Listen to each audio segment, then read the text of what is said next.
Hello,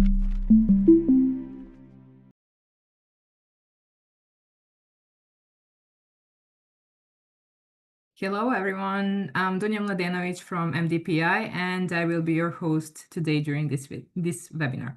Welcome to the webinar Challenges in DRR. Is AI the ultimate solution? Organized by MDPI and the Journal of NDT. Participating journals within this webinar are Climate, Hydrology, and Remote Sensing. This webinar is also part of NDT Webinar series. Before introducing the webinar, journal, and the lineup of today's event, I would like to remind everyone that this webinar is being recorded and the recording will be made available as soon as possible on the webinar webpage. Please know that you need to be logged in to the SCI forum in order to see the recording. As a pioneer in scholarly open access publishing, MDPI has supported the academic community since 1996. Based in Basel, Switzerland, MDPI has the mission to foster open scientific exchange in all forms across all disciplines. Our 475 diverse and open access journals, including 466 peer-reviewed journals and 9 conference journals, are supported by more than 295,000 academic experts who share our missions, values, and commitment to provide high-quality service for our authors. We also serve scholars from around the world to ensure the latest research is freely available and all content is distributed under a Creative Commons attribution license. Now, about the journal. As I already mentioned, this webinar is organized by NDT Journal, and it belongs to the webinar series organized by it. NDT is an international peer-reviewed open access journal on non-destructive testing published quarterly online by MDPI. The Farrington Research Center for non-destructive testing and remote sensing is affiliated with NDT, and its members receive discount on article processing charges. Participating journals are Climate, Hydrology, and Remote Sensing, all again from MDPI. At the beginning of this webinar, Professor Tosti, as the chair of it, will give us a short introduction for it. Afterwards, there will be one presentation today of 30 minutes, and our speaker is Dr. David Dow. The presentation will be followed up by Q&A session moderated by webinar's chair, Professor Fabio Tosti. After that, Professor Tosti will close this webinar. If you have any questions for our speaker, please feel free to post them at any time in Q&A box. You can find it in the Zoom menu bar at the bottom of your screen. Once the presentation is over, Dr. Dow will reply to all your questions. It would be great if you could use Q&A option and not the chat panel for the questions to the speaker. Now, today's webinar is chaired by Professor Dr. Fabio Tosti. Professor Tosti is from School of Computing and Engineering, University of West London, and the Farrington Research Center for Non-Destructive Testing and Remote Sensing. Professor Tosti is a registered chartered engineer, a professor of civil engineering at the School of Computing and Engineering, University of West London, as already mentioned, and director of the Farrington Research Center for Non-Destructive Testing and Remote Sensing. His research interests include the development of new algorithms, methodologies, and models for geoscience application and non-destructive and remote sensing assessment of civil and green infrastructure, as well as cultural heritage. He has co-authored or authored over 250 research publication records and delivered numerous keynote speeches and invited lectures. Professor Tosti was a recipient of ECS award by the European Geoscience Union in 2017 and several Best Paper awards during the international conferences. He was the general co-chair of the International Workshop on Signal Processing Techniques for GPR applications in 2024, 2022, and 2020, and he has led technical sessions at over 50 international conferences. He's also the founding editor-in-chief of NDT Journal, and he's also an associate editor in various international peer-reviewed journals. Professor Tosti, thank you so much for chairing this webinar. That's all from me, and I'm handing floor to our chair. Enjoy, everyone. Thank you very much, Dunja, for your comprehensive introduction. And please allow me just a few seconds to share my slides to introduce. Thank you, Dunja. Just a very short introduction about what is going to be the keynote of today's webinar. Before doing that, just a few facts and stats about the journal NDT. I'm going to start with history, a bit of notes of editorial board, journal status, some statistics about the category analysis and the country distribution analysis, and of course, introducing and handing it over to Dr. David Daoud for the keynote talk today. So NDT is a relatively young journal funded in 2023, where we had our first editorial and inaugural issue released. And then straight afterwards, the Finding and Research Center for Non-Destructive Testing and Remote Sensing became affiliated to NDT. There have been several milestones on the way, just putting a couple of them. In March 2024, we had Volume 2, Issue 1 that has been released, and then in June 2025, so far we can count on 12 articles being published so far. Editorial board, we have a very a good list of very world-renowned international scholars. Here is a short list of them. Specifically, we have several members of the advisory board of the journal, editorial board member, 15. And also we have topical advisory board in the journal. And there will be some progresses quite soon that I will be glad to share, especially in terms of the involvement of early career researchers in the journal architecture and structure. So what's the current journal status? We got currently 16 manuscripts under processing, and the plan is to have at least 3 publications per month, meaning an average of 9 publications per issue. The current rejection rate of the journal is around 70%, and we have been pleased to say that the journal has been recently indexed by EBSCO and the OAJ database and archives and indexing services. These are not the only one. I put some others in the list. We are in repository delivery services on Deep Green and JISC, and also, of course, content aggregators, Google Scholar, CILIT, and WordCat. Special issue ongoing, mostly remote sensing and non-destructive testing solutions for sustainable development and urban resilience, and non-destructive testing and evaluation in food engineering. There are also current open topics in terms of advancing global sustainability through remote sensing technology and geographic information and remote sensing technology, as well as non-destructive testing and evaluation and advances in non-destructive testing methods, 3rd edition. So all of these are open to submissions, and as you can see, they embrace a quite diverse set of NDT topics. In terms of category analysis, the journal is very diverse. There is a strong presence of electrical instrumentation and measurements, as you can see from the graph.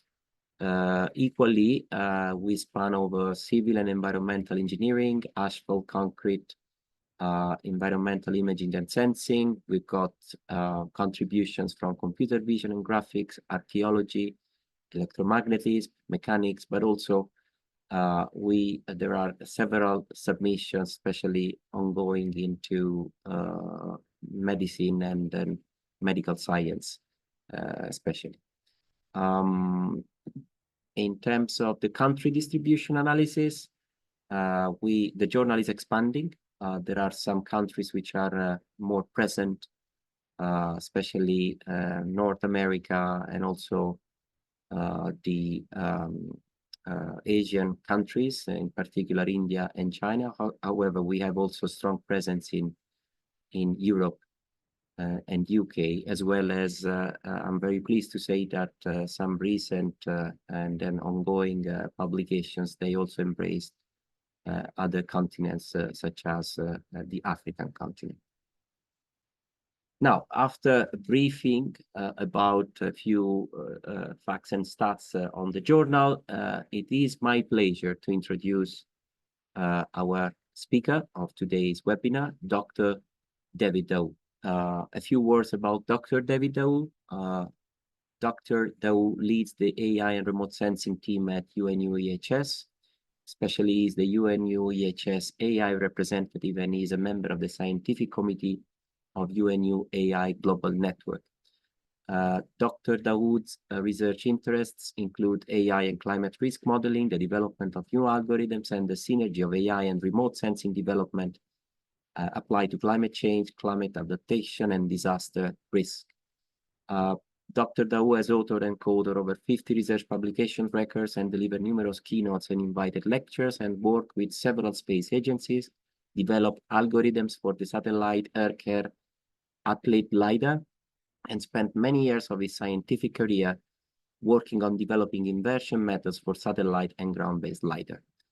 Dr. Daoud particularly worked with Aerocan, EarlyNet, and CoralNet. Currently at UNU-EHS, he is focusing more on serving the people by combining AI, remote sensing, and social media to understand and improve early warning systems. Well, with that being said, it is my immense pleasure to handle the presentation over to David. David, please, the floor is yours. Hi, Fabio. Thanks a lot for the introduction, and I'm happy to be here with you today. Today, our talk will focus really on AI and disaster risk reduction, but also, how AI and remote sensing are helping, or like where are the challenges really when it comes to AI, remote sensing, and disaster risk reduction. So before before delving into the challenges, let me state just a few points about how AI and remote sensing are improving the detection today of disaster risk. So if I try to take examples about landslides, flood, or drought, we know, for example, for flood, like now 5 days ahead of an event, we can combine several elements such as weather forecasting, river flow predictions, inundation mapping, and exposure assessment. And these one can include rainfall patterns, river levels, and terrain topography. These models can, in this case, identify potential flood-prone areas and predict the likelihood of flooding with greater accuracy. If we talk about drought, we know that there is no universal drought index where the scientists, agree upon. And therefore, using AI to detect drought makes it much more valuable than ever, when it comes to drought. And let me say in this sense that AI algorithms can learn nonlinear relationships between input and output to extract spatial and temporal patterns from massive data sets without prior knowledge of the underlying Earth system processes and dynamics, and which makes them also much more valuable.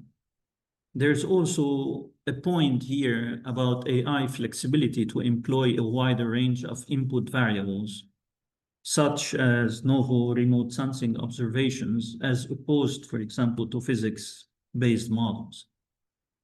And two other maybe big advantages today in AI when it comes to disaster response and recovery efforts and post-disaster recovery and rebuilding. We know that during a natural disaster, AI-powered drones and robots, that's what we call today coordination of joint fires. They are considered as the latest technology in disaster management and can be deployed to assess damage, search for survivors, and deliver aid to affected areas. And these anonymous systems can operate in hazardous environments that may be too dangerous for human responders, especially in cases in areas like affected by flood or radiation or toxic chemicals. Additionally, AI can assist in optimizing resource allocation during disaster response efforts by analyzing data on the severity of the damage, the needs of affected population, and the availability of resources. David, sorry to Yes. interrupt. Are you sharing slides? No, I'm not. Not at the moment. Okay, that's fine. Yeah. Yeah, but I mean, yeah, I can also share the slides if needed. No, it's just. Yeah. So another point when it comes to AI in post-disaster recovery. So we know following a disaster, AI can aid in long-term recovery and rebuilding efforts because AI algorithm can identify the most effective strategies for rebuilding infrastructure, restoring, for example, ecosystems, and supporting affected communities by analyzing data on past disasters impacts. And this ensures that recovery efforts are targeted and efficient, and thereby minimizing the long-term consequences of these disasters. However, AI and remote sensing are facing several challenges today. If I want to count them, I would say like we have 7 main challenges. So I'll start maybe by enumerating them, and then I'll explain a bit about challenges in every single part. So first, we have challenges in data collection and handling challenges. Second, in modeling and algorithmic. So we have modeling and algorithmic challenges. Third, we have explainability and interpretability challenges. Then fourth, we have integration and operational challenges. Then, of course, we have ethical and social challenges. This is one of the biggest issues, maybe. We have regulatory and policy challenges, but we also have technological limitations. And if I start from the data collection and handling challenges, the first thing that comes eventually to our mind, without data, there is no AI. Because what do we want to do with AI if you didn't have remote sensing data in general or data in general? So, but we have challenges. For example, remote sensing data can be affected by cloud cover, atmospheric conditions, sensor limitations, leading to incomplete or noisy data. Then we have a problem of data heterogeneity. So when you integrate multi-source data like satellite imagery, LiDAR, drones, UAV, IoT sensors, and each one of them has different resolutions, different formats, different temporal scales, and sometimes they're not also observing, let's say, the same exact part. So of course it becomes very challenging for AI. Then let's not forget the data volume. Like remote sensing generates massive data sets. We're talking about here exo bytes of data. And these require efficient storage, processing, and analysis capabilities. And here for example, I still recall what happened in the earthquake in Turkey and Syria. And basically they got data from almost 17 different space agencies, and they were flooded by the data, so they didn't know anymore which data to use. And then they had different format, and that created also lots of problems for them. Then another challenge we have still in the data is labeling and ground truth. Because if you want to use supervised machine learning models, these ones require labeled data. And we know the labeled data is often scarce or expensive to obtain when it comes for disaster related scenarios. The second point, the second, let's say, challenge is about modeling and algorithms. So first, let's not forget that when you deal with disasters phenomenons, these can be very complex, because like take the flood or the earthquakes or wildfires, these are highly dynamic and context specific, making it difficult to develop generalized models. Then we have the uncertainty and ambiguity problems. We know that disaster data often contains uncertainties due to measurement errors or incomplete information, which can affect the AI model reliability. And then we come to another issue when it's related to real-time processing. Many disaster scenarios require real-time or near real-time analysis. Take the flood as an example. And these can be challenging and computationally intensive models. Then another issue in the modeling and algorithmic challenge is the scalability. Models must scale to handle large geographic areas and diverse disaster types. And AI models often rely on complex structures, making them, as I said, computationally expensive to train. And these large and expensive computing capacities requirements are not always accessible, posing another challenge for AI application in disaster risk reduction.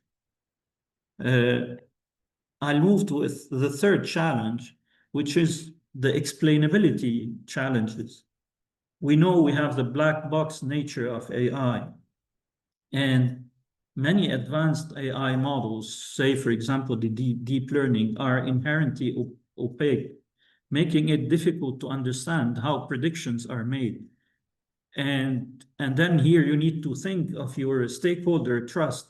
Like if you are a decision maker or a policy maker, and you need to trust what AI is telling you, because it's your responsibility if, for example, you take a decision to evacuate the city or not.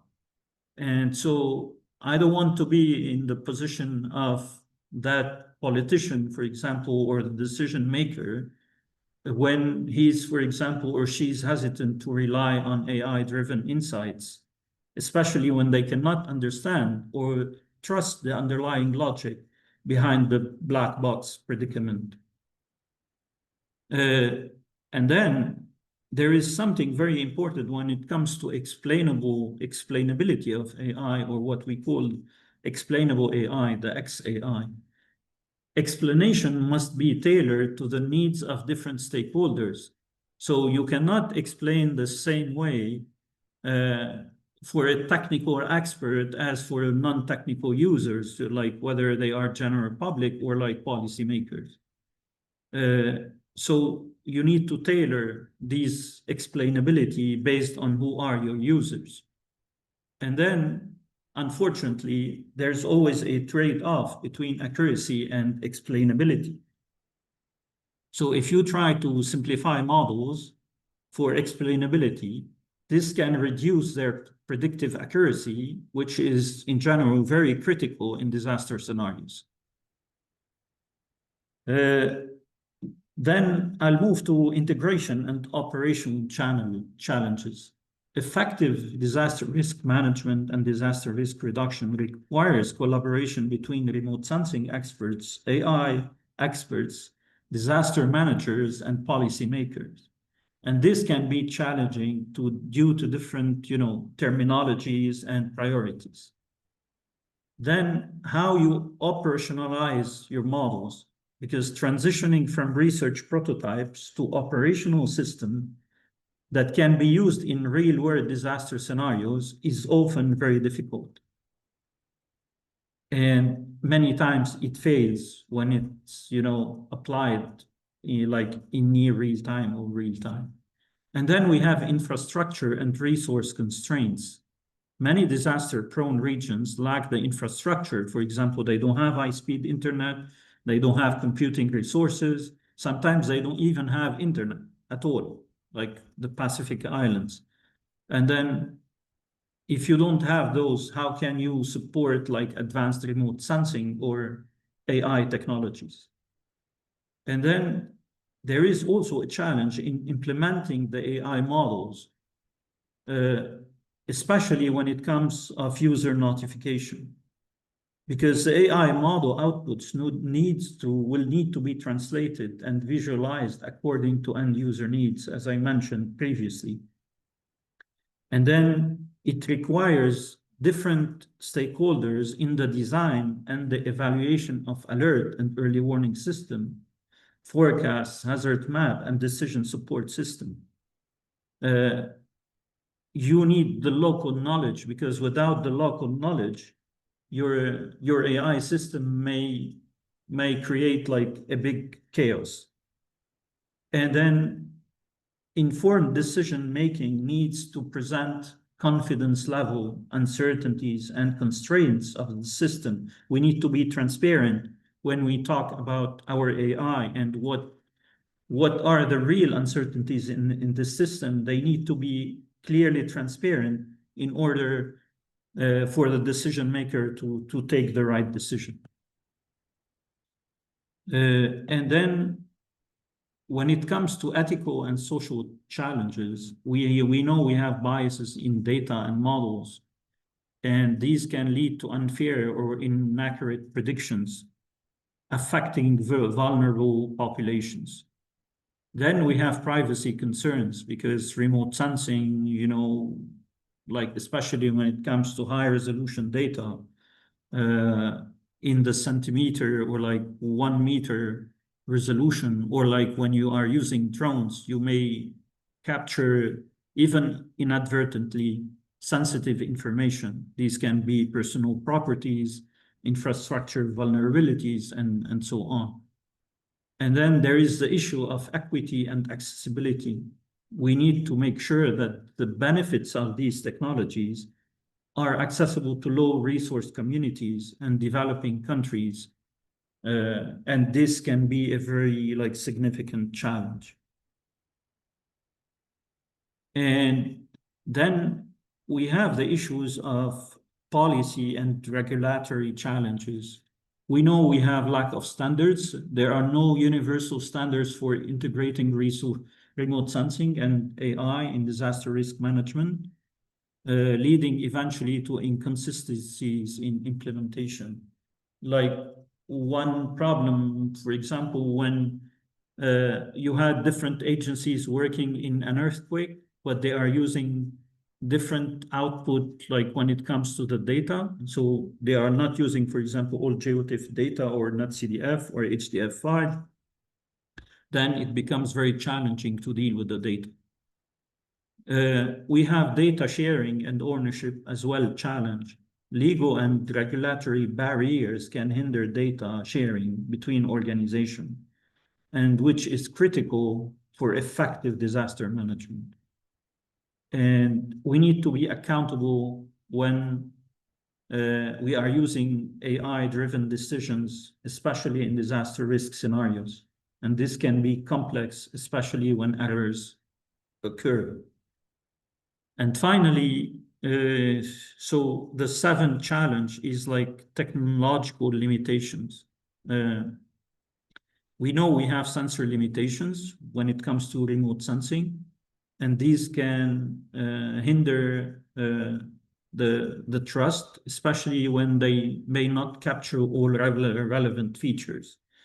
For example, the subsurface conditions for earthquake, or like what happened again in one of the earthquakes recently in 2023, when we couldn't, like, maybe we could see the buildings, but we couldn't see like which one were exactly destroyed or damaged.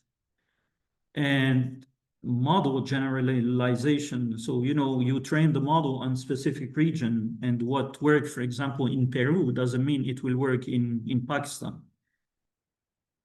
And then there is also the edge computing constraints. So deploying AI models on edge devices, for example, like drones or IoT sensors, for real-time analysis is limited by computational and power constraints. Like if you don't have like power, if you don't have internet, so how do you get the data from your drones or your IoT sensors?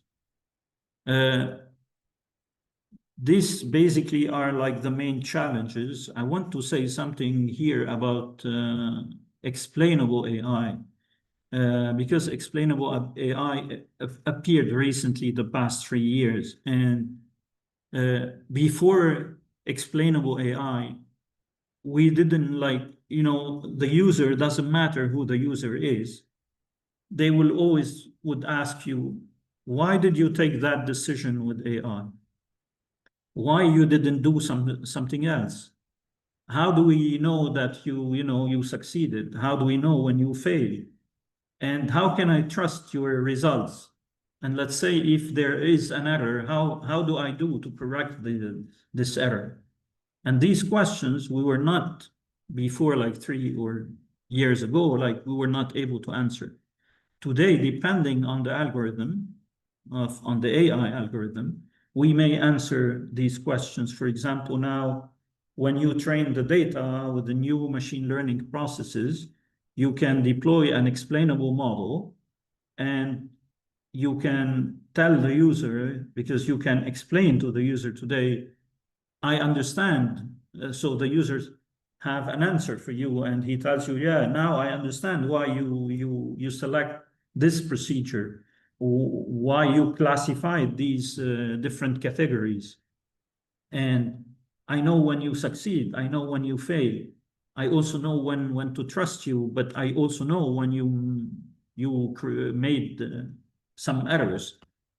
And an example of that is like, let's say you have a flood event, right? And then you ask yourself today, okay, is there an extreme flood event? The answer is eventually can be yes or no. But if the answer is yes, like, what shall we do? We stay at home, we go to a shelter, or like, okay, it's an extreme flood event, but you can still go out. Or like maybe you cannot go out, but you need to be careful. All these things are today can be interpreted and explained with AI, which before they were not available. However, let me say, for the sake of being transparent and clear, some of these explainable AI can work when it comes to some of the machine learning, especially if they are what I call small AI. So small AI is something when there is no neural network, there is no LLM, and so on. Like example, random forest, regression trees, classification, and so on. So these can be interpreted. But let's talk about even a random forest. Now, if you have very few trees, then you can explain the model. But if you start having hundreds or thousands of decision trees, then there is no way that your model can explain that, knowing that in this case, the random forest does not contain any neural network. However, explainability in this sense can be also limited. So I want to jump and say, like, one of the significant challenges faced by the DRM community, which is a disaster risk management community, is the narrow scope of explainable AI methods, especially when it comes, as I mentioned, in neural network. Because if you think of neural network, they have been employed like for tasks such as prediction of flood extents and typhoon trajectories. However, the fact that they have an inherent opacity of these models poses severe risks in disastrous situations, given the potential ramifications of inaccuracies they can have. For instance, if I give you an example, a lack of transparency in predicting flood extents might lead to inadequate evacuation measures, putting lives at risk. And similarly, if you misinterpret a typhoon path due to an opaque model, could lead also to massive infrastructure destruction and economic losses. And if you fail to address this gap, this may lead to suboptimal decision-making due to stakeholders' limited understanding of the underlying factors influencing the likelihood and potential impact of disaster. And this lack of comprehension can in turn result in inappropriate resource allocation, inadequate planning, and ineffective risk management strategies. And this will exacerbate the consequences of disaster. Because if we want to give an example, like if you send a rescue team to an area, imagining that this area is flooded and some people need the risk, but then, you know, your AI model sent you to the wrong place, then instead of saving life, maybe you should, if you have sent these people, for example, to another place, you might have saved their life. By sending them to the wrong place, maybe you ended up by not able to save them. And so that's why it's very important when it comes to these challenges of AI and where, you know, AI is in generally failing. However, I mean, as message takeaways, these traditional methods are not helping at all, and then AI today is like super helpful, is significantly enhancing these methods.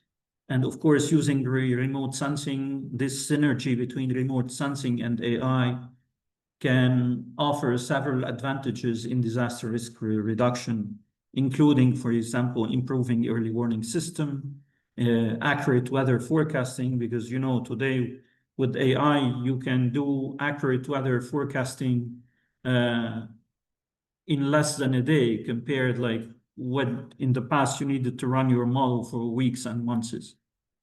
And also, this combination of remote sensing and AI is helping a lot in disaster response and recovery efforts. This coordination of joint fires and digital twins, when you know you use drones, IoT, social media on the top of satellite images. And then, of course, as I mentioned before, the post-disaster recovery and rebuilding. And there is something we are eventually all working on, is enhancing the model explainability, so the XAI. And I think with this, I end my presentation. I think the floor is yours, Fabio, again. Thank you. Thank you very much, David, for your comprehensive presentation. I really enjoyed you going through all the aspects and challenges, main challenges of disaster risk reduction and how AI can be helping out the process. I'm checking if there's any question. I'm sure that will come. In the meantime, I'm gonna say a few comments that I had. I mean, I took a few notes about your keynote, and there were really lots of points that you discussed, and then all of them in very good details. Thank you very much, because I think the level of details that you have used is really informative, and it's very critical in terms of the way you put it down. So I have a couple of points that was really fascinating about you, how you put, especially when you say rightly that we should when, for example, an AI-based model, which goes into the DRR area, goes and inform a government body of an action to take, it is important to set up the limitation of the model. And that goes in a way on, I would say, academic standard practices as well. When limitations are always, we say, you have to set up your limitations and not just goes on the advantages of the methodology, but how much challenging and difficult is based on your experience to at some point also admit what are the limitations of model, because the tendency is always to spell out the goods, but what about the limitations? So if you can elaborate about your personal experience into these particular aspects, also as a sort of educational aspect in terms of how to handle the process. Yeah, so let me, for example, mention some of the things. You know, we all work with data, and then without the data, we don't have the models. Whether, you know, these are physics models or like AI models. One of the most striking thing that's happening today, and this is like a big challenge for AI models, is the fact that in the past, we didn't have lots of extreme events, right? So today, when you have a mega disaster happening, we cannot predict it. You know, we couldn't like have predicted this mega disaster, because in the past, like, you know, if you go back in time, say 100, 200 years, you don't have enough data. But even if you have data, the climate change was not like what's happening today. So there is like a huge shift in the climate change today. And then basically what you had in the past, like one extreme event, today in the past 20 years, you had like maybe 5 or 6 or 7 or even 10 extreme events. So then AI, if it based just on the historical data, it won't be able to predict like how many extreme events you have today. And then also that problem comes from the fact you have to train your model to be able to predict what happens in the future. And so this is lacking when it comes like, so one of the, let's say, weakest point of AI today. And there's also, you know, one of the challenges the models are facing are like the different resolutions. So the resolution trade-offs. So, and like, okay, you want to use, for example, higher resolution models, say, for example, from providers like Maxar or like the European Space Agency. But first, you have the challenge because these are very expensive. But then even if you get them and you are, let's say you don't have enough power, computing power, then how do you analyze this data? And so therefore here also the needs to, you know, like having access to cloud computing, and of course, if you have a local one, that's amazing. But if you don't have one, then this is a big problem. Yeah, and I mentioned, I think, the heterogeneous formats. So when it comes to satellite data, and like also the semantic gaps, like, you know, this is something we experience with the UN agencies, like different, for example, UN agencies label disaster impacts in a different way. Like what do you call destroyed? What do you call, for example, they say instead of that, severely damaged? And what are the losses? And how do you define, for example, what do you consider as losses? So based on what? But yeah, it doesn't mean, you know, there are no solutions. There are eventually some solutions for that. But however, it's not that easy. Like, for example, for computational bottlenecks when it comes to large data set. Take, for example, the hyperspectral imagery. What do you do with that? So eventually you need like cloud resources in these cases. And of course, if you can use edge AI, like deploying lightweight models like drones or ground sensors, then that can be helpful. But in this case, also, you might need some powerful platforms I to see. the data. I guess you may be responding to one of the questions in the chat, probably the first one. Otherwise, I will read it from Omar. How do we ensure interoperability and standardization when integrating heterogeneous data from different actors, such as governmental agencies and satellite remote sensing sources? This is the questions from Omar. Please feel free to elaborate or integrate what you just said, David. Yeah, so okay, I'll propose like quickly two solutions. So Yes. one, following the FAIR principle, which is like findable, accessible, interoperable, and reusable, and this to be applied for disaster data, not just any data. We're talking about disaster data. And then create something like standardized metadata using, for example, the spatial temporal asset catalog for geospatial data. So what we call the stack. And this allows everyone everywhere in the world to follow like the same catalog. And so when you have a disaster, we know we are all using the same catalog, and then it will be easy, for example, much easier to handle the data, not like having different types of formats when you are in a disaster risk and you want to save lives. And it becomes very confusing if you have different formats. So one of the solutions, as I said, is to use the spatial temporal asset catalog. Also, something else, like you can structure multi-source data. Like an example that comes to my mind is like the Google Disaster Knowledge Graph.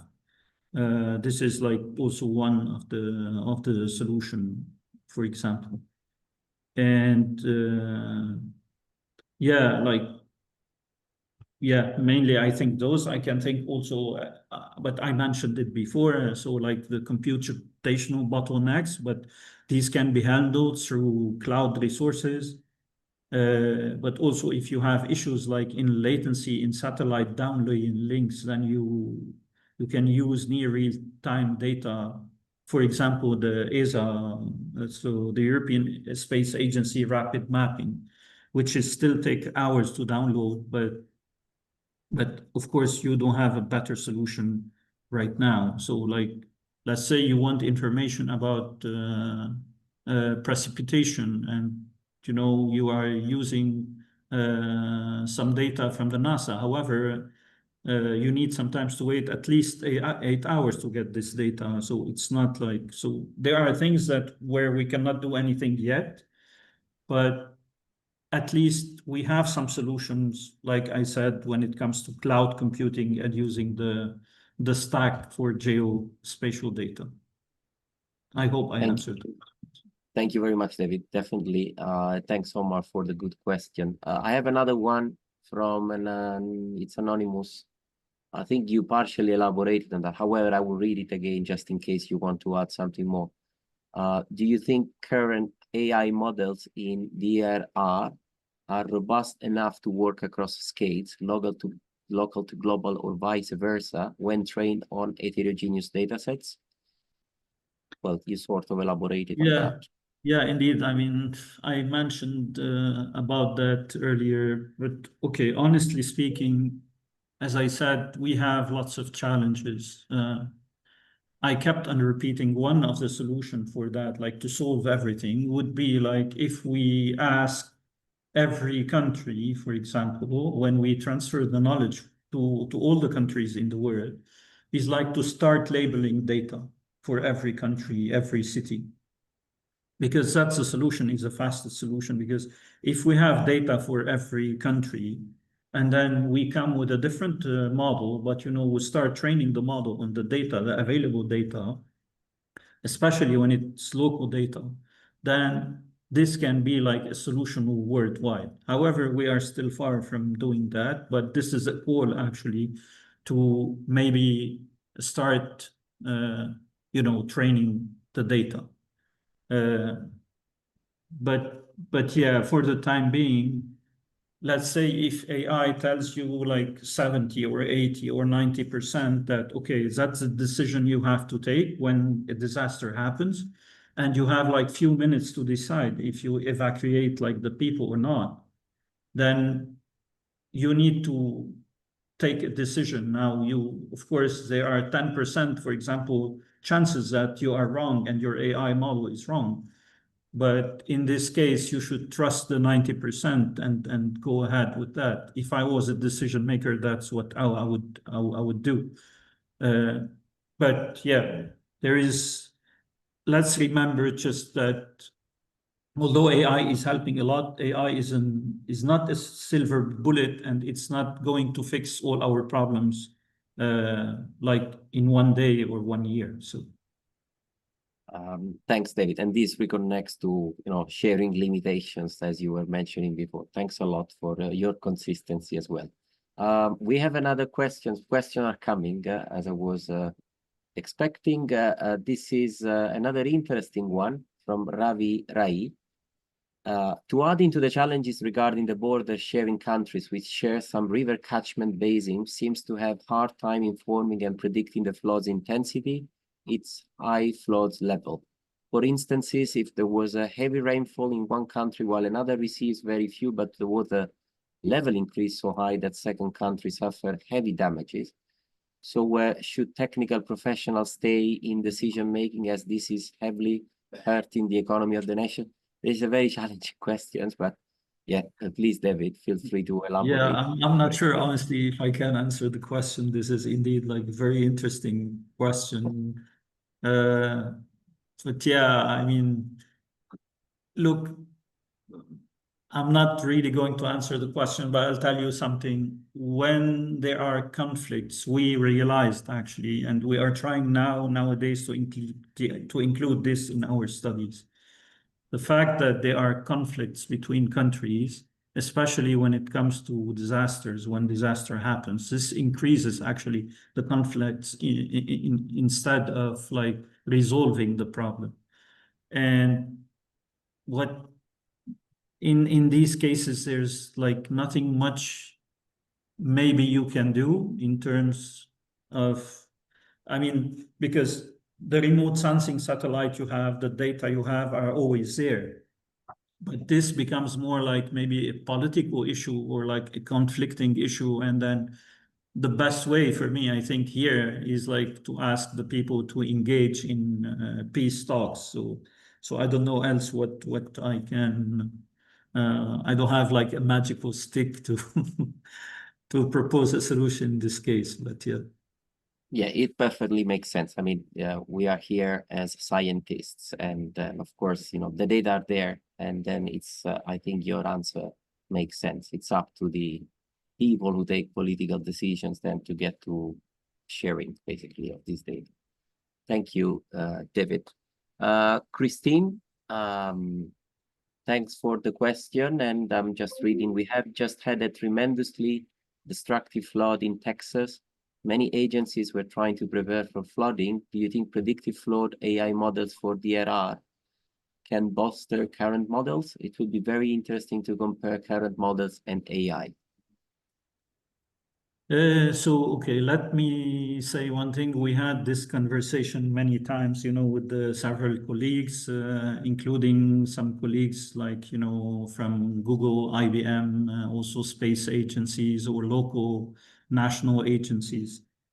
I can give you the example of Flood Hub that was developed by Google. And we know Flood Hub is doing, in general, a good job. However, Flood Hub, if it's not like, if you don't have a hydrodynamic model that is like a local one, you cannot and you don't have like local data as well, you cannot improve flood hub.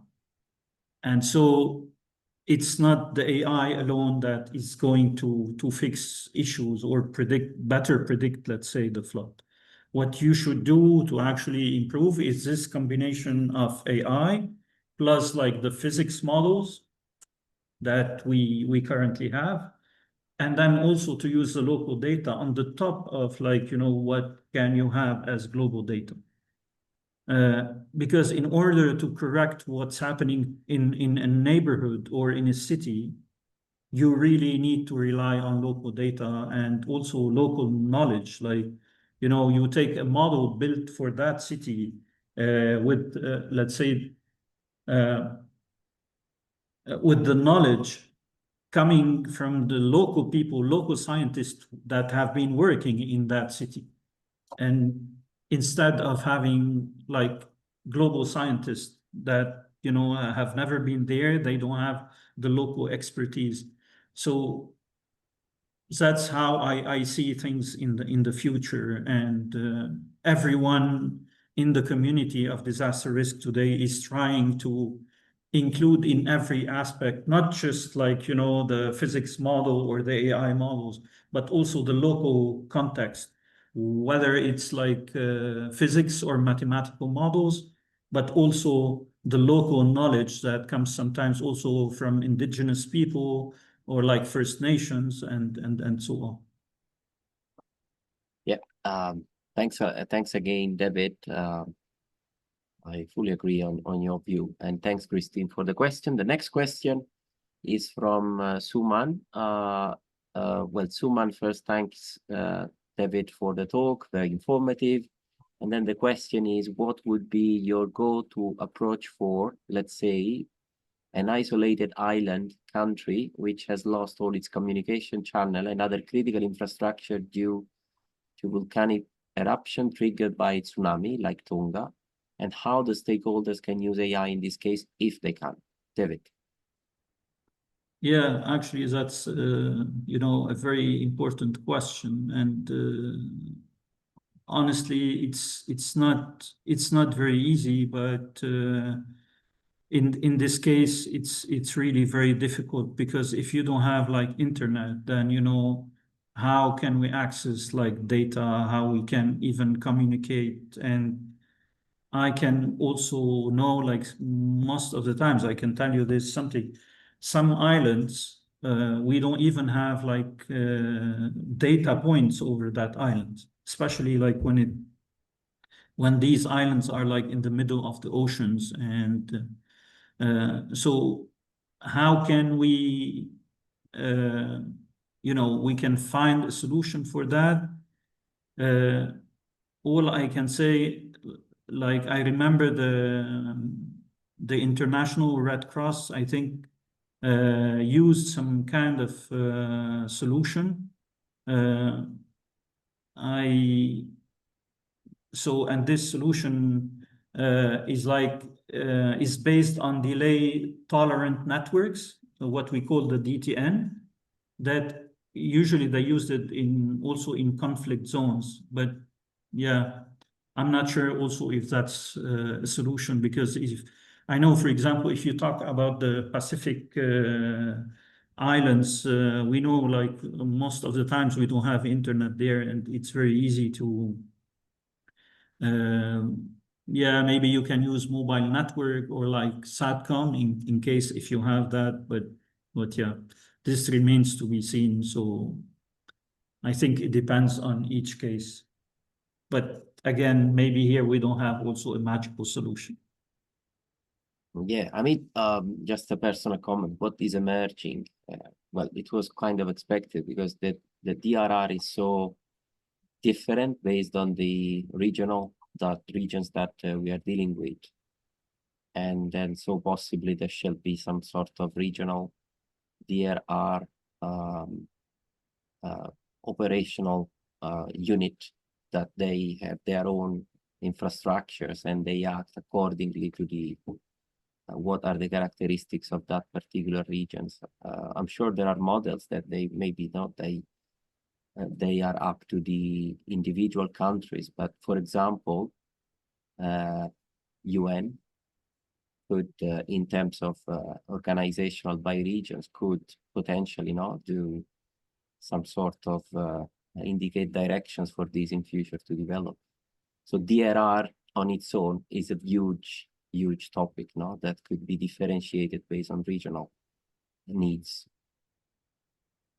Yeah, and there's something maybe I didn't mention also, but that I cannot know. So it depends on each island or each country. So I know the UN, especially the Office of Outer Space, so the UNOSA and UN Spider, they have a collaboration with I think 17 different space agency, including the European Space Agency, and they have something called like an international charter.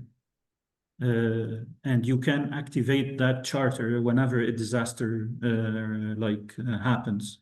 And basically they can provide you like as fast as possible lots of images for this disaster in almost like near real time, including some very high resolution data, because they have agreement with, as I said, with different space agencies and also private space agencies, so private like companies such as Maxar, for example.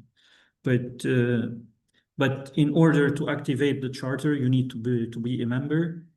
And I honestly, I mean, I don't have all the details about like which countries are a member, but I know there are many countries like members of that charter. So thank you, David, for the information.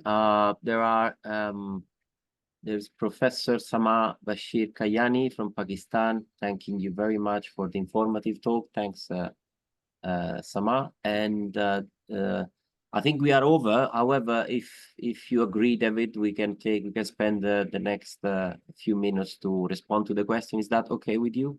yeah, that's fine. Yeah, thanks. Thank you. So there's a question from Dawood. Has citizen knowledge ever been considered to be combined with real-time disaster detection and their exact locations? Do you think it can be helpful in order to be more efficient in rescuing? Yes, definitely. I mean, if you look at, I don't want to go back to the same example, but recent events or recent disaster actually, we used like AI and to collect data also from social media, because if some people are at risk, many times they still have their phone and then they use it to ask you to a call for help. And then basically you can identify their location based on the social media eventually, with some restriction, plus or minus. But however, I can tell you also, we noticed some people, they used the internet basically to like, as matter of jokes in these kind of situation. And so this also created some kind of challenge where you needed like to make sure that this really is a call for help and not is, it's not something else. So, but definitely the social media is also the way to go.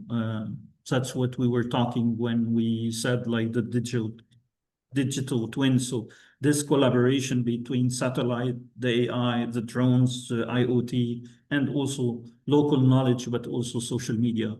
This is definitely the future of disaster risk. Thank you, David. Sayed Hosseini, thank you very much. Very informative to me. Says to you, Hosseini, and we've got Atiye, who's following up with the point made by Ravi before. And I'm reading, Ravi, perhaps a long-term solution to transboundary river conflicts would be to shift from nation-based management to a watershed-based governance model. This would be viewing the river basin as an integrated system, not as a collection of territories, so that flood forecasting, early warning system, and risk reduction strategies can be more holistic. I think that's a very good considerations made by Adie. I don't know if you want to make a comment about your thought about this one, but I believe No, this that's fine. I think makes, that's very good. complete sense. Yeah, And suggestion. yes, I got Ravi thanking you, David, and thanking the organization, and also responding to Adie and thanking her. I've got another question in the chat box again from Adie. Thank you very much for sharing your experience and knowledge on this critical issue. Do you think the introduction of XAI to disaster response now requires a new group of first responders to be trained in understanding this complex system, and how do you utilize them, David?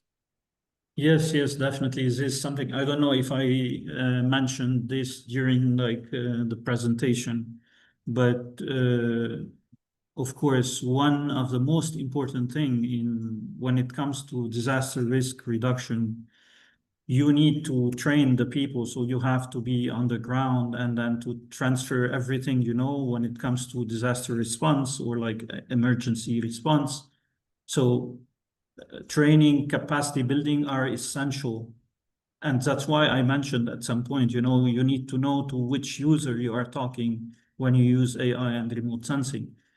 And so in order for the people to trust you, you have to use the same language with these people. And then in order to do that, you need to train them. And you need to sit down with them, organize like workshops, even if it takes weeks or 10 days. And then there you need to, this is something that has been done also recently in several countries where you go there, you organize a workshop and you train local people. So, they communicate with the other, with the communities or like with the people in charge, decision maker, and so on. Yeah, that's a very relevant point, and confirms that all the management of disaster, even preventive, it takes time, because this is a sort of educational process that needs to go in, well, first in between countries, because of course also, and that is my last question actually, that I think a point which is quite fundamental. All of the challenges that you mentioned are very, very important. I think if you don't mind, I would like just close it with one of the challenges that you've mentioned that, in my view, nowadays is a bit of a next challenge, and it is about policy and regulatory challenges, because it appears that most of the time these are really bottlenecks which they prevent actually action to be taken. I mean, there must be thousands of examples, but again, and maybe not our role to define it. However, what do you think could be the contribution of a scientist like yourself in order to facilitate policy and regulatory not to be a challenge anymore, but to be more smooth and transparent, and kind of straightforward to be received, and to go and not to go across conflicts and sort of local discussions that they bring to bottlenecks, basically. If there is an answer to this question, I know it's very difficult. Yeah, I mean, it's actually a very difficult question, but also very interesting one. So, yeah, and it's difficult also to answer the question, but let me say maybe a I few acknowledge words. that. Yeah, so, as I said, the best thing to solve these issues are by first, training and capacity building, but also coordination among stakeholders and building trust. Because the fact that we have today fragmented disaster management systems is due to the lack, like even sometimes in one country, you have different agencies, that are in charge of like launching the early warning system. And sometimes because they have this conflict, it doesn't work. So we need this coordination among stakeholders, whether they are governments, NGOs, UN agencies, private sector, academia, because that's the only way, we can let's say we can improve AI deployments, and we can also increase trust in what AI and remote sensing on the top of social media, can tell you. And this requires coordination, like sitting down together, building trust. So as a scientist, because for me as a scientist, maybe, I don't get along with the policymaker, or, the policymaker doesn't understand, let's say, my language, or I don't understand their language. And then the best thing to do is like to sit down together, find a better way to communicate. So when the disaster happens, we are all ready to face it and, to help each other. Because no one alone, whether you are a scientist or a policymaker or like a private firm, no one can do, or a UN agency, we cannot do that on our own. We need the efforts of everyone, including local communities, because you need also to build the trust between local communities and the agencies that are telling them to evacuate or not. So yeah, I hope I managed to answer at least a small part of your question. Yeah, sure. And I acknowledge the question was not an easy one. All right. Well, with that being said, I think we exhausted the question in the question and answer box, and also we are a bit over the time, but I apologize with you, David, but I think that it was worthy to go over the questions. And so then it's now the time to thank you very much for your very interesting and intellectually rich keynote. I really personally enjoyed. You went through very, very important and global challenges for DRR and in relations to AI. I think there were a lot of key points to take. One of the most important one, I think it goes around the concept of collaborations and dialogue, which is very important nowadays to highlight. And on our side, I mean, in terms of the webinar, I hope we have been able to give a small contributions and also keep the audience engaged, and then let the audience start thinking about these concepts, and also made our own little contributions towards, a global change that could possibly lead to a better and more efficient disaster risk management. With that being said, I thanks again, David, for your keynote. It was our pleasure to host you at the NDT webinars, and I handle it over to Dunia for the final greetings. Thank you. Thank you, Professor Tosti and Dr. Dal, for your time and valuable contribution for today's discussion. It was really interesting and insightful. I would also like to extend our thanks to all our participants. I hope that you found this webinar both engaging and informative. Please note that certificates of attendance will be available soon for all registered attendees in our SciForum account. If you have any questions related to this webinar, please feel free to email us at journal@mdpi.com with the webinar title and the date. Keep in mind that the recording of the session will be also uploaded to the webinar webpage as soon as possible. It would be great if you could also take a few more moments to complete our satisfaction survey using the link that I shared in the chat box. Your feedback is really valuable for us and helping us to improve future webinars. Wishing everyone a great day, morning or evening, wherever you might be in the world. Goodbye.